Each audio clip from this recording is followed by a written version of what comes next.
Čau, labrīt visiem. Uzsēsim veco labo pārsēšanās procedūru. Pulksnīts ir piecēlos 9. Te bišķi pār 9. Patestēsim, kas uz tiem svariem ir.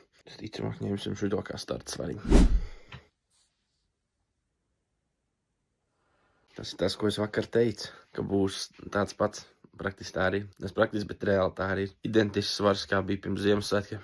Tā ir pirmā mazā uzvariņa, ka es Ziemassvētkus šobrīd esmu tā kā nodzēsis. Ģērbjamies un ejam tripot. Rīta pasteigi. Bang! Dodamies rīta pasteigā. Bišķīt, kā saka, nočaukoju no rīta, jo nebija uzlādējis pulkstenīt, bet pulkstenīts ir freaking ready. So, tāds brīvais grafiks šobrīd, brīvdienas vēl, zin kā, varam tā sērfot. Let's go. Puliņ būs gan 2 kilīši uzlasīt. Mums jāuzlasa vēl 1,2 kaut kur klāt, lai mēs šorīt varam piecīt nostaigāt. Tas pats maršruts tikai pielasīsim klāt vēl 1,2 kilometrus. Un pēc tam vēl uz beigām jāiet veicītī. Jāsapērk šodien kaut kas. Palikuši pēdējie 900 metri. Tie iet ar šitādu. Kaut kādus, kilīšus. 5 točvišus vēl. Tā, šāds rekur workoutiņš. Jā. Piecīts.